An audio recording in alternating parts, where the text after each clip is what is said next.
तर आयुष्यात 2 गोष्टी लक्षात ठेवा. पहिली म्हणजे दिसण्यावर जाऊ नका आणि दुसरी गोष्ट लोकं दिसण्यावरच जातात.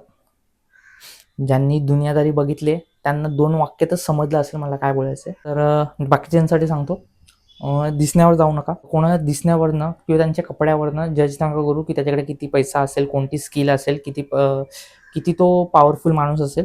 त्याला दिसण्यावरनं जज करू नका. पण दुसरी गोष्ट सुद्धा आपल्याला लक्षात ठेवायची, की लोकं आपल्या दिसण्यावरनं जज करणार आहेत. जेवढं प्रयत्न करता येतील तेवढं वेल ड्रेस राहा. वेल ड्रेसचा अर्थ म्हणजे चांगले कपडे घाला. पण चांगले कपडे म्हणजे महागडे कपडे असं नाही. तुम्हाला जे सूट होतील ते. एक्सरसाइज वगैरे करा, जेणेकरून बॉडी प्रॉपर शेपमध्ये असेल. आणि जर तुमची बॉडी शेपमध्ये असेल तर ही गोष्ट तुम्ही पण नोटीस केली असेल. जर बॉडी शेपमध्ये तुमची, जर तुम्ही 200-300 वाला टी शर्ट जरी घालताय तरी तो चांगला दिसणार आहे. आणि कोणी तुमची बॉडी स्ट्रक्चर प्रॉपर नसेल तर तुम्ही 5,000चं शर्ट घातलं तरी तो तुम्हाला चांगलं दिसणार नाही आहे. तर हेल्थकडे लक्ष द्या, वेल ड्रेस राहा. ही गोष्ट मला खूप लेट समजली, पण तुम्ही आत्तापासून त्याच्यावर काम करू शकता. एक्झाम्पल देईल मी. आता फॉर एक्झाम्पल मला लूक दिसण्यावरनं कोणी सांगणार नाही. सर्टिफाईड फिटनेस ट्रेनर आहे. माझे 3 सर्टिफिकेशन झालेले आहेत.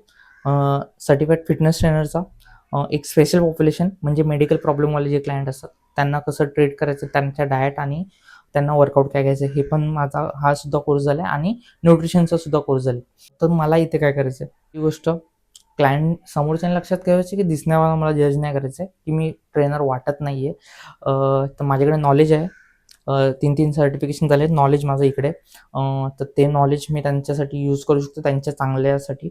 आणि दुसरी गोष्ट मला ही गोष्ट लक्षात ठेवायची, की लोकं मला दिसण्यावरून जज करणार आहेत.